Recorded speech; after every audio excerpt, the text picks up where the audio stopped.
हरे कृष्णा, राधे राधे। जीविका मंत्रा में आपका स्वागत है। भाद्रपद महीने की पूर्णिमा तिथि को हिंदू धर्म में बहुत ही महत्वपूर्ण माना जाता है, क्योंकि इस दिन से पितृपक्ष की शुरुआत हो जाती है और उमा महेश्वर व्रत भी इस दिन रखा जाता है। इस दिन स्नान दान करके देवी देवताओं के साथ ही हमारे पितरों को भी प्रसन्न किया जाता है। इस दिन माता लक्ष्मी और भगवान विष्णु की पूजा का विधान है।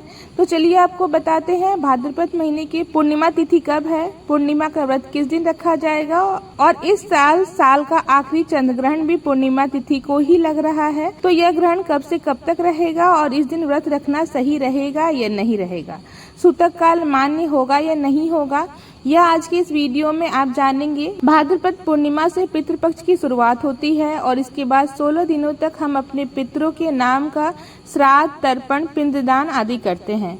साल 2024 में पूर्णिमा तिथि आरंभ होगी 17 सितंबर मंगलवार सुबह 11:45 से, जिसकी समाप्ति होगी 18 सितंबर बुधवार को सुबह 8:04 तक। क्योंकि उदया तिथि की पूर्णिमा 18 सितंबर को है, इसलिए पूर्णिमा तिथि इस दिन 18 सितंबर बुधवार को किया जाएगा। स्नान दान भी इसी दिन किया जाएगा और साल का आखिरी आंशिक चंद्र ग्रहण भी इस दिन लगेगा। हालांकि जो लोग भी पूर्णिमा का व्रत रखते हैं, श्री सत्यनारायण भगवान का व्रत रखते हैं, चंद्र देवता की पूजा करते हैं, उन्हें 17 सितंबर मंगलवार के दिन पूर्णिमा का व्रत रखना चाहिए, क्योंकि इस दिन रात के समय चंद्रोदय का समय पूर्णिमा तिथि विराजमान रहेगी, जो कि 18 सितंबर को नहीं रहेगी।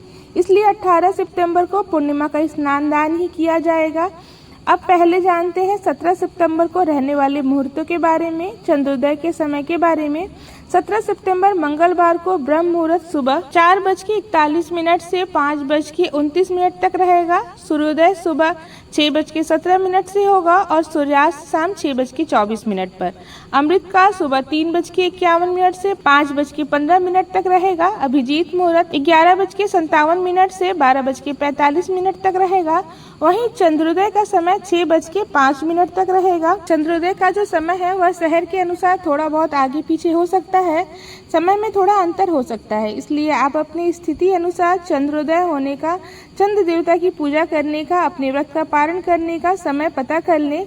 राहु काल, जो कि अशुभ मुहूर्त में गिना जाता है, दोपहर 3 बजे से लेकर 4:30 तक रहेगा। पूर्णिमा का व्रत सुबह से प्रारंभ होकर रात को चंद्र देवता की पूजा करने तक रहता है। इस दिन नमक का सेवन करने से बचना चाहिए और भोग में माता लक्ष्मी जी को खीर का भोग और भगवान विष्णु को पंचामृत का भोग लगाना चाहिए। 18 सितंबर बुधवार को, जिस दिन पूर्णिमा का स्नान दान किया जाएगा, इस दिन सूर्योदय सुबह 6:18 से शुरू होकर सूर्यास्त शाम 6:23 पर होगा।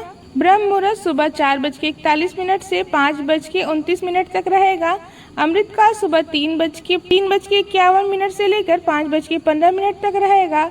तो सुबह स्नान करने के लिए, मंत्र जाप करने के लिए अमृत काल, ब्रह्म मुहूर्त, सूर्योदय तक का समय सबसे उत्तम समय माना जाता है, क्योंकि बुधवार के दिन सुबह 8:41 तक पूर्णिमा तिथि रहेगी। इसलिए पूर्णिमा का स्नान दान आप इस समय तक कर सकते हैं। राहु काल दोपहर 12 बजे से लेकर 1:30 तक रहेगा। अब ऐसे में आपके मन में प्रश्न हो रहा होगा, 18 सितंबर को ही चंद्र ग्रहण लगने जा रहा है, तो क्या ग्रहण हमारे देश में मान्य होगा क्या?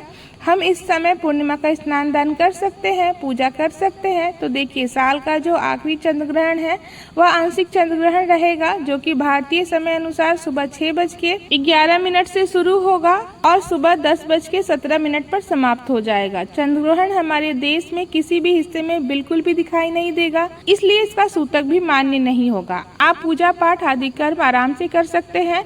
अगर चंद्र ग्रहण लगता है तो उसका सूतक काल 9 घंटे पहले शुरू हो जाता है, जो कि 17 सितंबर रात 9:30 पर ही शुरू हो जाएगा। विदेशों में जहां भी यह ग्रहण दिखाई देगा, वहां पर सूतक संबंधी नियमों का पालन किया जाएगा। मान्यता है कि पीपल के वृक्ष में पूर्णिमा तिथि के दिन माता लक्ष्मी जी का वास होता है। इस दिन पीपल की पूजा और परिक्रमा करने से साधक पर माता लक्ष्मी की कृपा हमेशा बनी रहती है, धन संपत्ति में वृद्धि होती है। भाद्रपद पूर्णिमा पर ऋषियों के नाम का दान पुण्य भी किया जाता है, क्योंकि इस दिन ऋषियों का श्राद्ध किया जाता है, जिससे परिवार में खुशहाली आती है। पूर्णिमा तिथि के दिन व्रत रखने पर भक्तों को सुबह संकल्प लेकर व्रत अवश्य प्रारंभ करना चाहिए। विधिवत मंत्रों का जाप और आरती करके व्रत प्रारंभ करना चाहिए। दिन भर उपवास रखकर शाम को चंद्र देवता को अर्घ देकर व्रत का पारण करना चाहिए।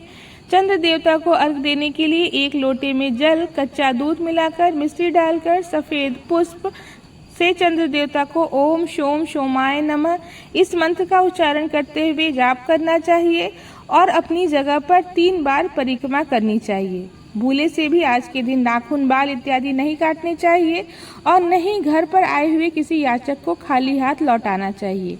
यह थी आज की वीडियो। उम्मीद है आपको पसंद आई होगी। धन्यवाद।